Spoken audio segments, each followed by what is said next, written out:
So, I have a prop that I haven't had to use for a little while because I haven't really talked about anything that involves, well, not too much, that involves dinosaurs for a while. But, Littlefoot.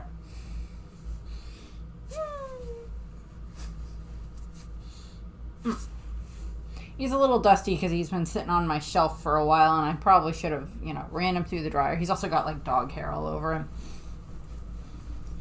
Shake the Littlefoot. You Littlefoot. I think he actually has, Rainy's hair on him, which is, kind of, sad, but, Littlefoot. So, with that, time to talk about Land Before Time for the non-Disney animated movies. So, in regards to The Land Before Time, it came out in 1988. It's old movie. Very old movie. But so it came out in 1988. It is one of the movies that was directed by Don Bluth, and it was executive produced by Steven Spielberg. So it is from Amblin Entertainment and such, part of that group. It's one of Spielberg's forays into dinosaurs. Not that he hasn't had many of those with Land Before Time and We're Back, which will also be on this list later on, along with Jurassic Park and a bunch of other dinosaur things that Steven Spielberg loves, which is perfectly fine by me. But so Land Before Time.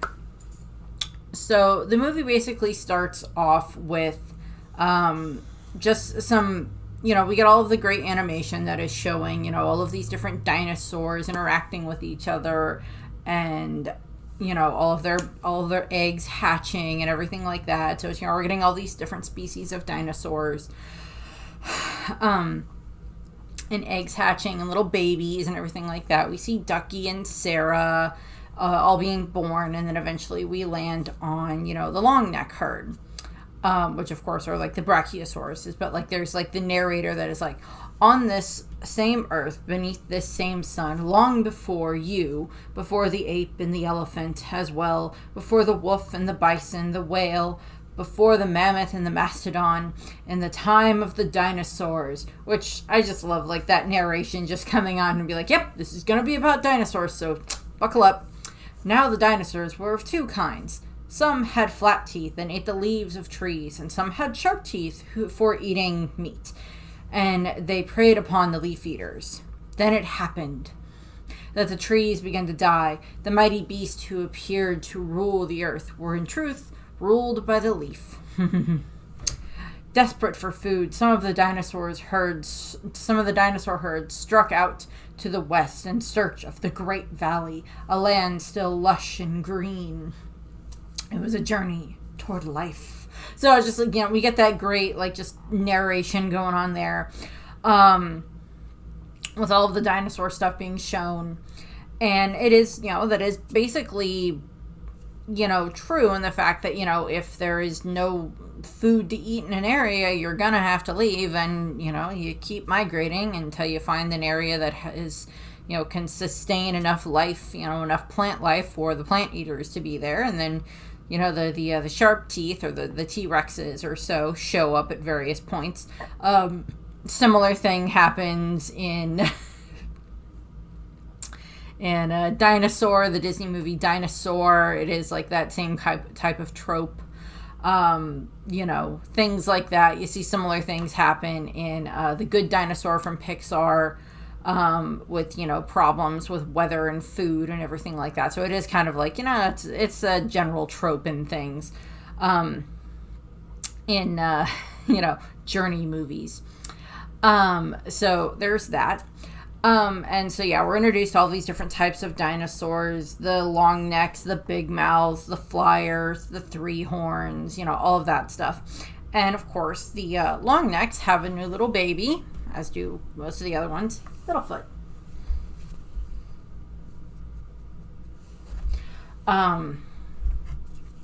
Has Littlefoot. And of course he is raised by his mother and his grandparents. And he is the only little baby long neck that is born in that time frame. Apatosaurus, excuse me, is what they are. So their intention is to, it's, the herd's intention to make their way to the Great Valley. And, so we get all this stuff, and we get, Littlefoot and his mother interacting, and, just little cute, adorable little baby Littlefoot.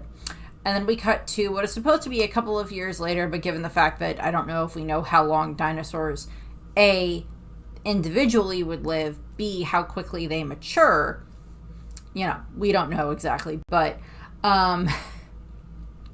we cut to sometime later, and we see that Littlefoot is a little bit bigger, a little more, self-sufficient. He still has to kind of depend on his, mother and grandparents for getting him food and twigs and stuff like that for him to eat.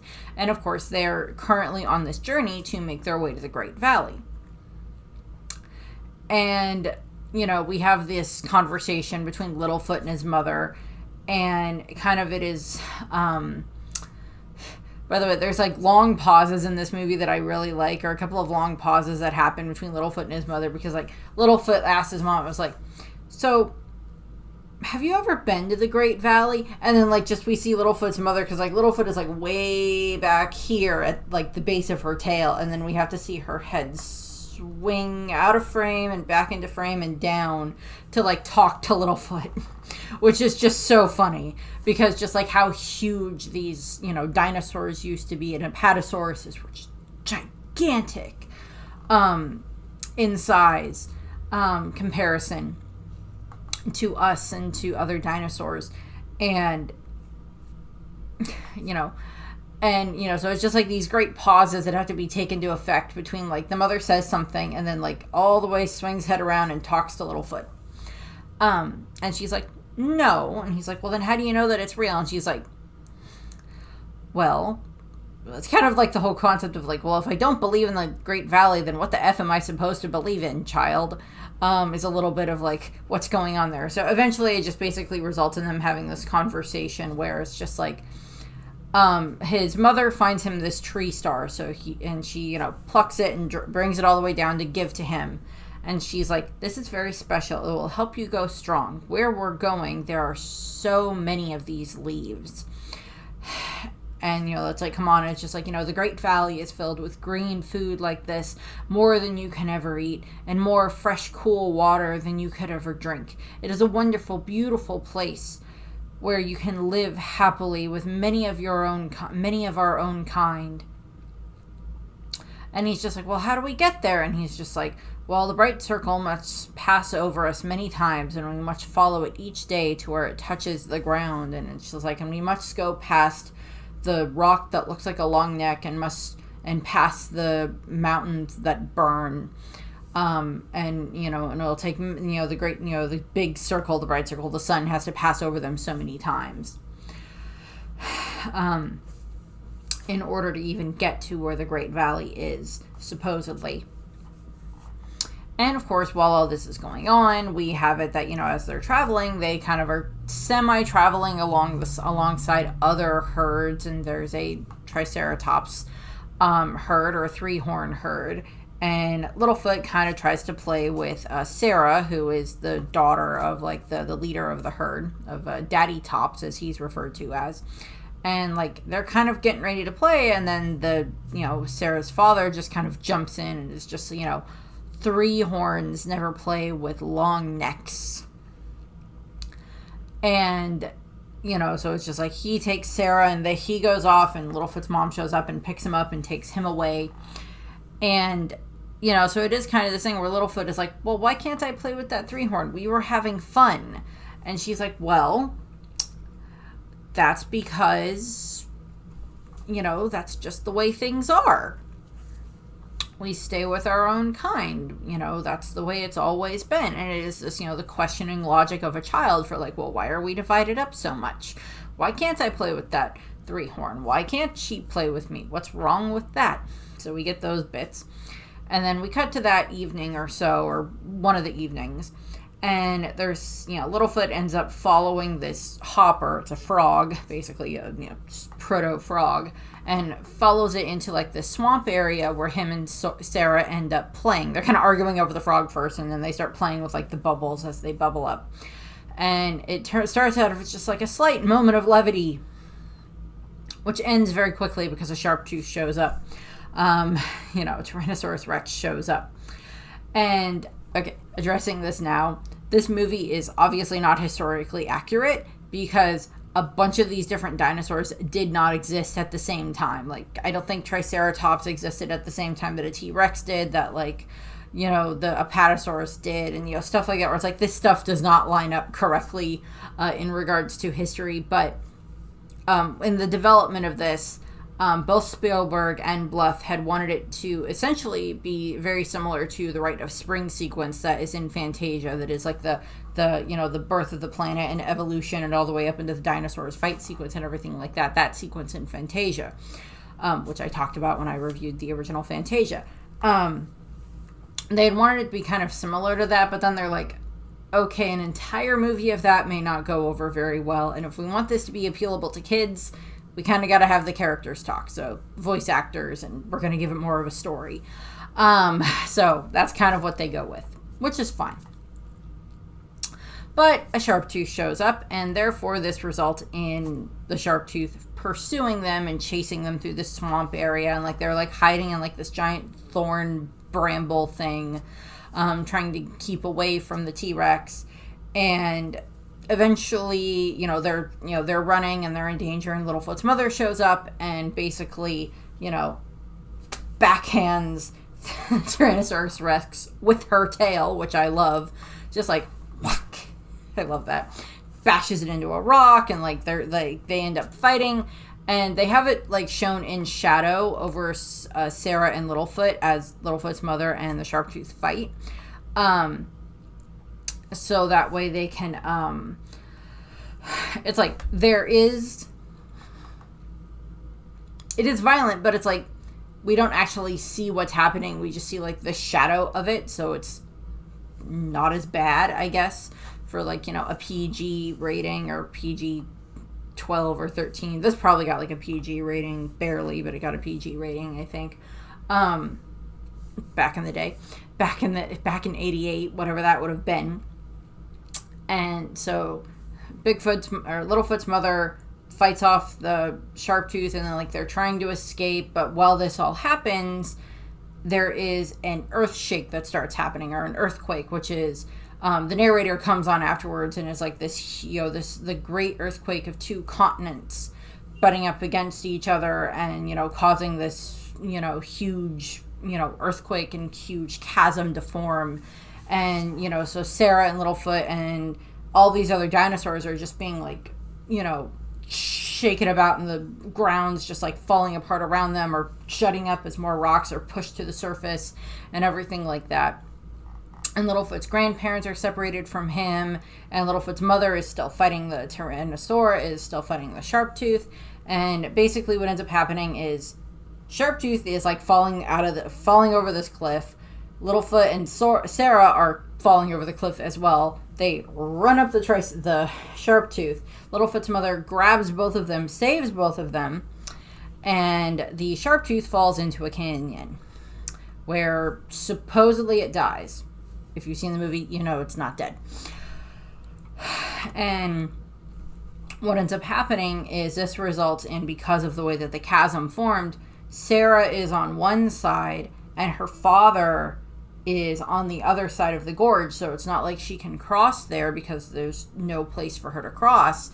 And Littlefoot and his grandparents are separated, and his mother is very badly injured, which we'll get to in a second.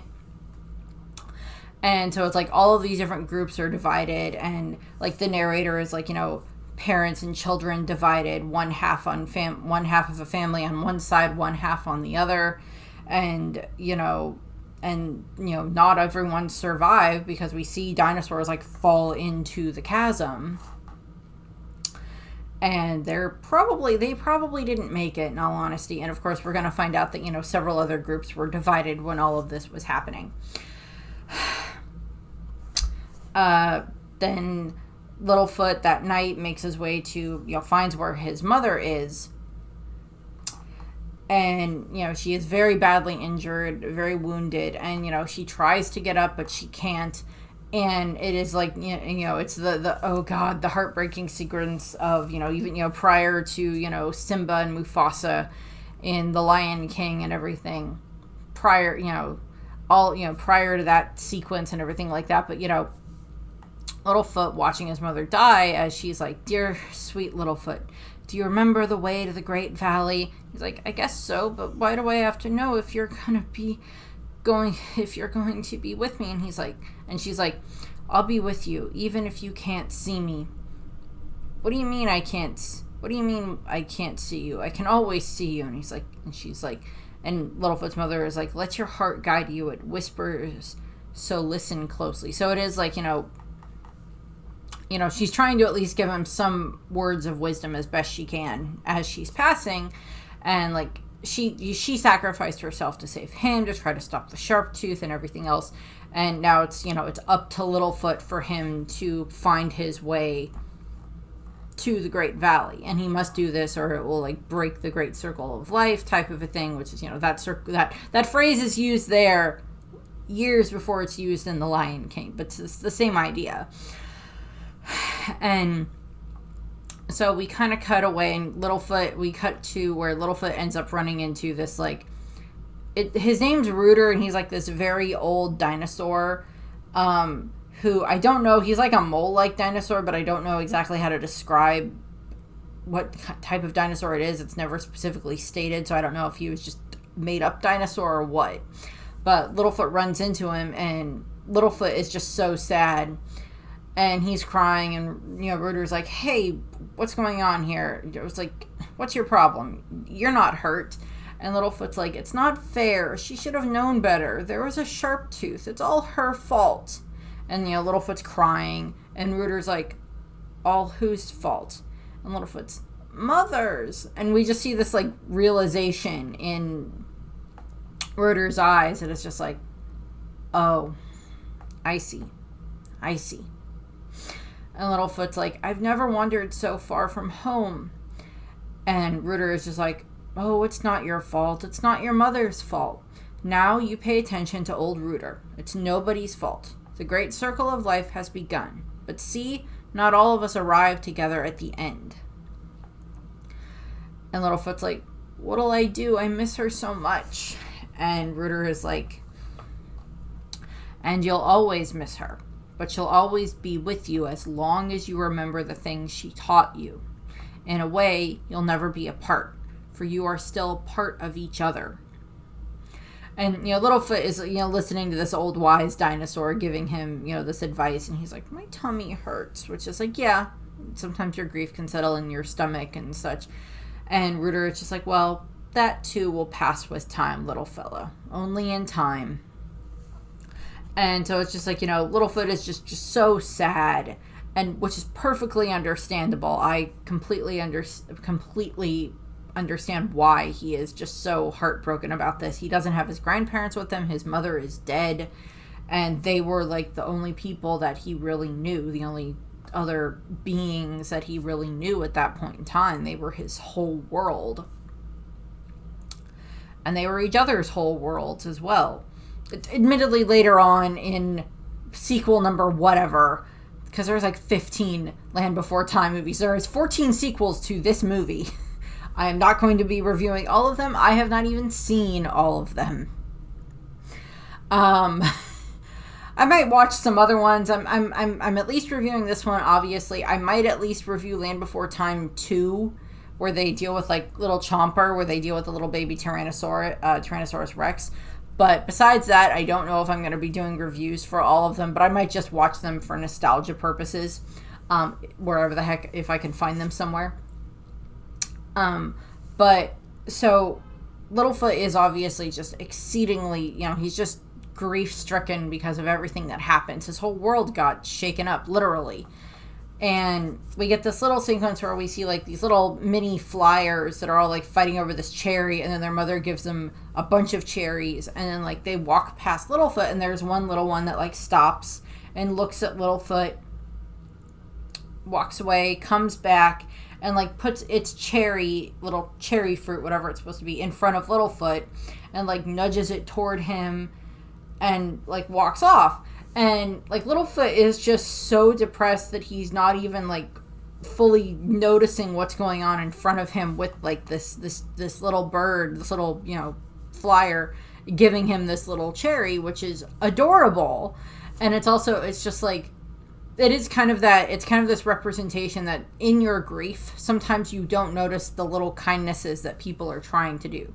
This little bird, you know, this little, you know, pterosaur, whatever it's supposed to be, little, you know, flyer, I was going to say Digimon and Pokemon, neither of which are correct.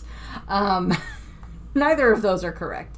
The little flyer dinosaur, you know, just fought with its siblings to try to get a cherry, and then it is sharing the cherry with Littlefoot. And I find that sequence so adorable. And Littlefoot kind of moves on, and we see him kind of traveling, and he finds like the huge footprints that he can recognize as like his mother's footprints.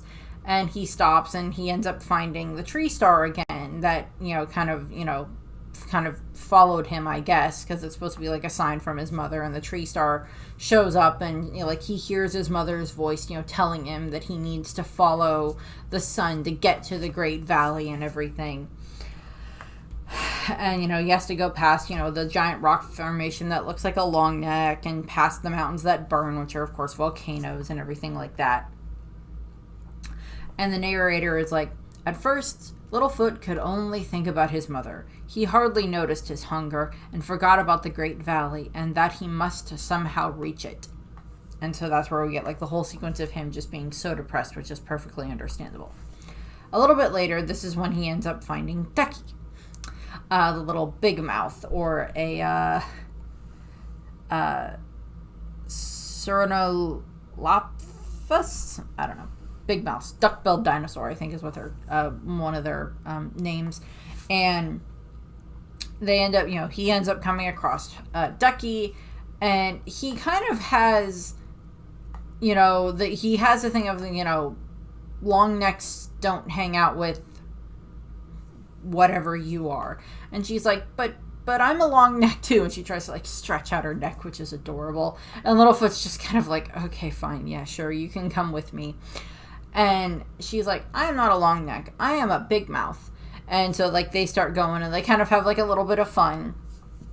And then they end up coming across Petrie, who is, of course, you know, he's supposed to be you know, Pteranodon. And, you know, they come across Petrie, and, you know, they start, you know, they all start to become friends at this time. And, you know, they're all kind of learning that they, you know, they all lost their families, you know, got separated from their families in the Great Earthshake and everything. And, of course, Petrie is this flyer who cannot fly. And that's part of, like, his character growth throughout the movie, is that, like, Petrie is, you know, supposed to, you know, eventually is able to fly by the end of the movie. Again, if you're watching this review, I'm hoping you have seen Land Before Time at least once, so none of this is new information necessarily for the story plot. And, you know, so they kind of keep going. And, you know, because Littlefoot knows supposedly how to get to the Great Valley. And eventually, so actually first, before he ended up coming across Ducky and Petrie, he actually ended up coming across Sarah. And they start... they kind of have this argument because Littlefoot's like, you know, hey, you know, Sarah, why don't we travel together? And she's like, well, I'm going to try to get across this, you know, canyon and everything, like climb down and climb back up again on the other side so I can get to my father and my sisters, because, you know, I'm watching the dog to make sure she doesn't fall off the bed. Please don't fall off the bed. That would be bad. And what ends up happening is, you know, they have this argument, and Sarah, you know, heads down into the ravine. And Littlefoot heads off, and that's when he meets Ducky and Petrie and everything like that. Well, Sarah is down in the gorge, in the giant crevice. She actually ends up coming across Sharptooth. And she decides that it's a good idea to start headbutting this thing. And had she not headbutted it, he may not have woken up because he's not dead. And we have this great sequence where she's like charging at him, and like his eye opens up and she freaks out and runs away, which is fair. I would do the same thing. Then again, if I found a giant Tyrannosaurus Rex that I thought was dead, I would look at this thing and go like, okay, I need to make sure that this thing is dead. Just bury it in more rocks so it can't get out. Just trap it with more rocks, type of a thing. But, that's kind of some of the plots of, the Jurassic Park and Jurassic World movies are like, yeah, the dinosaurs aren't dead now. What are you going to do about that, people? Now they're everywhere type of thing. God. And that's nothing against the Jurassic Park and Jurassic World movies. I enjoy them. But what ends up happening is, of course, Sarah's running away, and, at this point in time, Littlefoot and Ducky and Petrie, are having, okay-ish time with traveling together. And, Petrie starts messing with, like, because this whole time Littlefoot has been carrying around the tree star from his mother. And Petrie is kind of, like, messing with it and everything, which, Littlefoot doesn't like. And so they're having arguments there. And, when Sarah shows back up, she ends up telling them that she found Sharptooth, that he's alive, and that he's coming to get them, and she, tries to, like, boost her own street cred, basically. It's like, you still ran away. I was like, yeah, I would too. And Littlefoot is very, very much, no, Sharptooth cannot be alive, which, I saw in a YouTube, comment on something that, like, his reasoning behind this, and, like, the reason he is so adamant that Sharptooth cannot be back, is because then his mother died for nothing. His mother sacrificed herself for nothing because Sharptooth is still alive. And that kind of makes, seems to make his mother's death kind of meaningless, because the thing she was trying to protect him from isn't gone. And so Littlefoot is very adamant that Sharptooth cannot be back, that he's not alive, and that Sarah is lying. We know she's not, and, Ducky and Petrie are like, okay, and, like, well, Littlefoot and Sarah are arguing. Ducky kind of gets flung to the side, and she ends up coming across this this unhatched egg that, when it hatches, turns out to be a spiketail or a Stegosaurus egg, and this is where she ends up finding Spike as he hatches, and then, like, just woofs down all of the plants that were nearby. And, of course, they're like, okay, well, now he's part of our little herd. And, like, so they all start traveling together, and the narrator's like, there was never such a strange, never heard such as this. A long neck, a three-horn, a sharp, a spike tail, a flyer, and a big mouth. It's just like in them traveling and everything like that to try to, get their way to the Great Valley. And on their way, they end up coming across this giant clump of trees, and they try to get down to the trees, but they end up getting discovered by this huge, this herd of, other long necks. I don't know if they're supposed to be apatosauruses, but they're another type of long neck. And they show up and just gobble up all the leaves and then leave. And so then the group are like, okay, so let's find, they find another little bit of tree that they, that has leaves on it, which leads to, Ducky is trying to get Petrie to, Littlefoot is trying to get Petrie to fly up and, like, pull down a bunch of the leaves so that way they can, they can eat. And Petrie's like, no. And Ducky is like, Petrie, do not feel sad. It is all right. Many things do not fly. Rocks, trees, sticks, Spike. Yes, I'm aware of the story of Ducky's voice actress, and no, I'm not talking about it in the movie. If you go and look it up if you want to. Yes, it's sad. No, I don't want to mention it any more than this. And, so between Spike, Littlefoot, Ducky, and Petrie, they kind of all stretch themselves up and Petrie and Ducky start pulling down all of the bunch of the leaves for them to be able to eat, and then they're able to eat. And Sarah is being, still being like the little brat, like I can take care of myself, and won't take that food. So she's trying to headbutt the tree, and Littlefoot just kind of is like, fine, picks up a bunch of the leaves in his mouth, waits for Sarah to whack the tree, and then throws the leaves over for Sarah to be able to eat. That night, Sarah, or when it's getting time for for them to go to bed, because the sun's going down. Sarah goes off and goes to lay down, and Ducky and Spike and Petrie all join her. And then, because she keeps bringing up Sharptooth, and Littlefoot keeps denying that Sharptooth can't be alive. And Littlefoot goes and sleeps in like this footprint. And at some point in the middle of the night, they all end up moving over to where Littlefoot is. Ducky and Petrie and Spike all make their way over to where Littlefoot is. Sarah wakes up and she notices that she's kind of cold because she's alone now. And she ends up making her way over to where the rest of the group are and snuggling in, so they're all like sleeping together in a big pile. In a big nest, basically. And, for warmth and companionship and everything like that. The next morning is when Sharptooth shows up. And Littlefoot can't deny that he's not alive anymore. And, they end up managing to escape Sharptooth for the time being. And in the process, they end up Sarah and Littlefoot end up arguing, obviously, but they end up coming across the giant long neck rock formation that Littlefoot's mother mentioned, that like you have to find this and then keep going. So it's like now their next intention is to get to where the mountains that burn are, which even though Littlefoot was wrong about the T-Rex, he was right that, okay, we're going the right way to get to the Great Valley.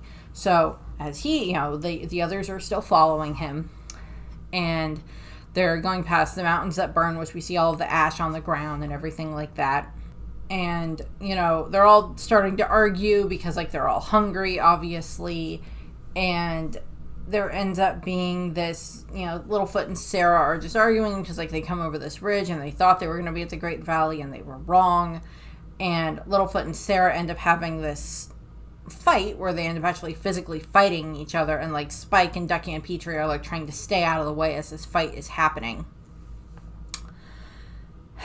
And this ends up leading to basically Littlefoot goes his own way, still going towards, through the mountains of fire, the mountains that burn. And Sarah, along with the others, following her because, as Ducky points out, well, Sarah's path is easier. And Littlefoot they're all getting angry and fed up with each other at this point in time because they're hungry and they're tired and they're scared and all of this stuff building up on top of each other. And Sarah goes one way with Spike and Petrie and Ducky following her. And Littlefoot goes the other way. And there ends up being this moment where they come across this giant...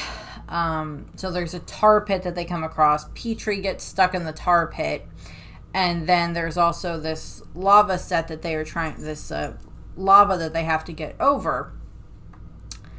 And Spike and Ducky end up getting endangered by the lava. Littlefoot shows up and is able to help get them out of the lava. And then they have to all work together to try to pull Petrie out of the tar pit.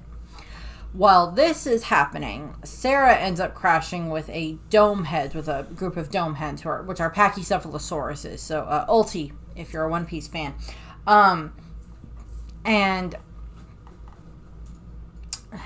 And so Sarah is trying to deal with them. And while that's happening, as I said, Littlefoot and the other three all ended up falling into this like pit of tar, and they make their way out, and they're like covered in tar, and they show up and they scare away all of the dome heads, all the Pachycephalosauruses just like run away in terror, and Sarah is terrified as well. Fair enough. And then they all start laughing and giggling, and they're just like, Sarah, it's us. And like, the tar starts to fall off of them. And Sarah is like very, very adamant that she's like, no, I knew it was you all along. I knew that. And she's very sad about this because she breaks down in tears because she was ashamed of her selfishness because she didn't go back. She heard Petrie crying for help, and she heard Ducky and Spike crying for help, and she didn't go back and try to save them. And yet when she was in trouble, the others showed up to save them, and Littlefoot had showed up to save the others first, and then they all showed up to save her. So Sarah is very upset about this. And what ends up happening is, so Sarah kind of goes off on her own, which she's not that far away because she shows back up very shortly. But what ends up happening is, while they're trying to, stopping at this little pond to like drink and, clean off the rest of the tar, I would assume. I wonder if that's supposed to be a reference to the La Brea tar pits, but they were able to get out of the tar pit, so that's good.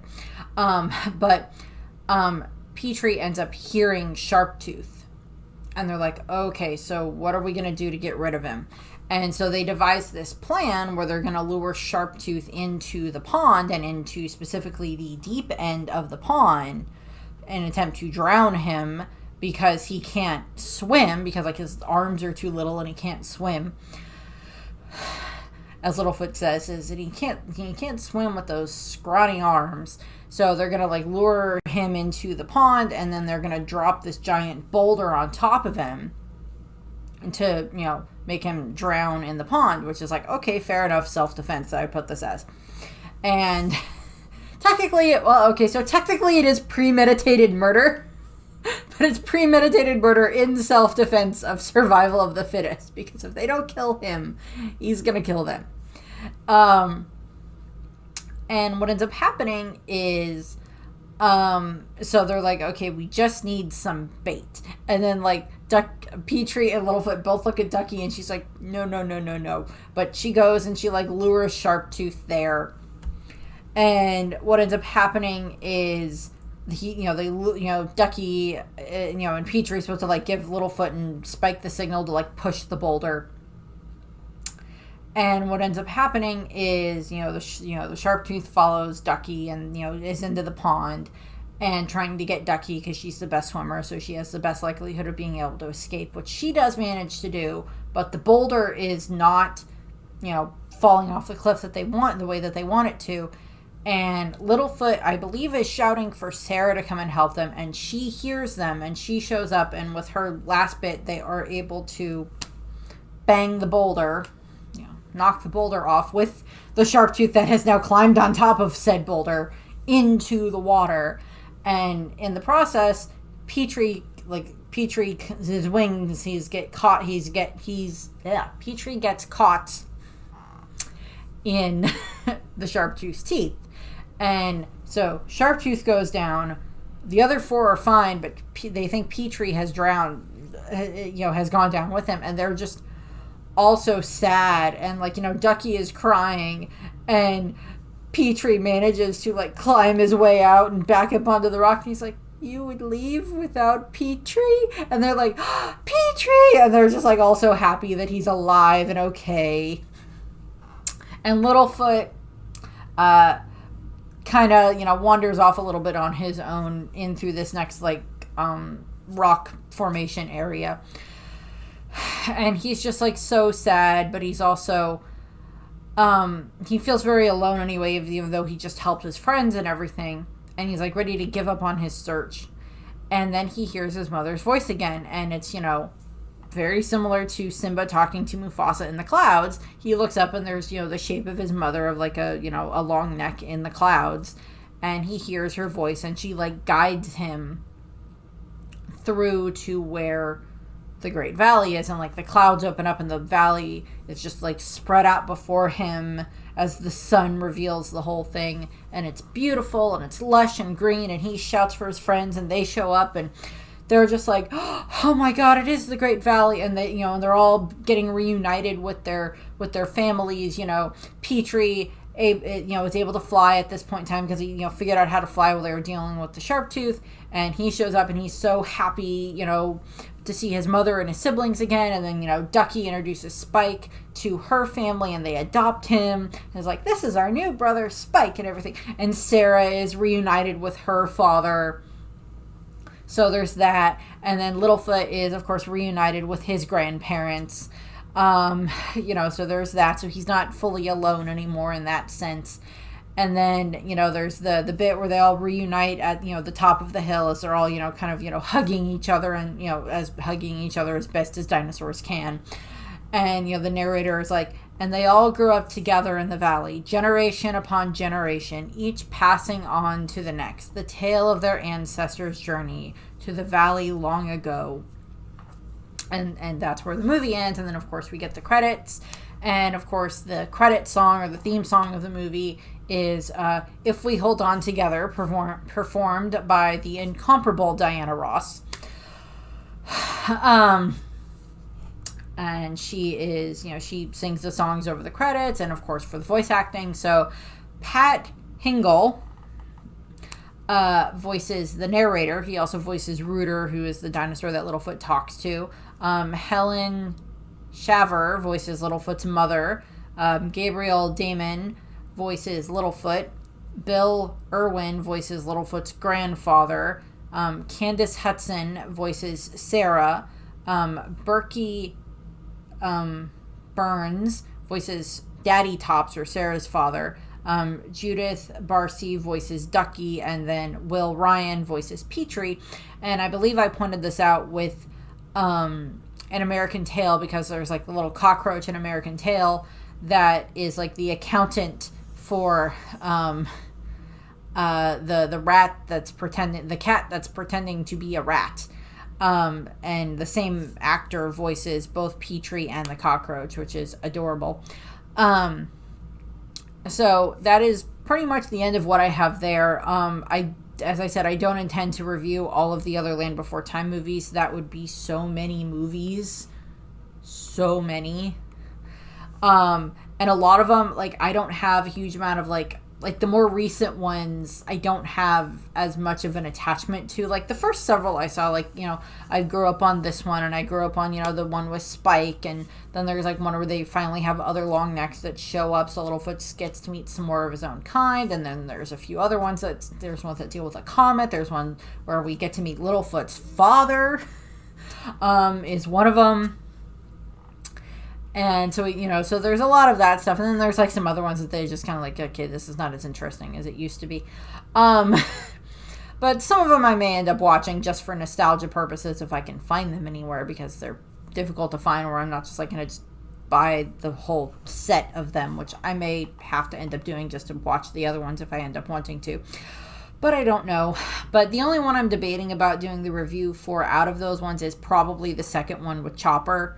With Chomper, not Chopper, not Chopper, Chomper, difference, in that regard. So we'll see what I end up doing with that. That's what I have for this. I thank you for watching. I hope you enjoyed the video, and I hope you have a nice rest of your day. So, bye.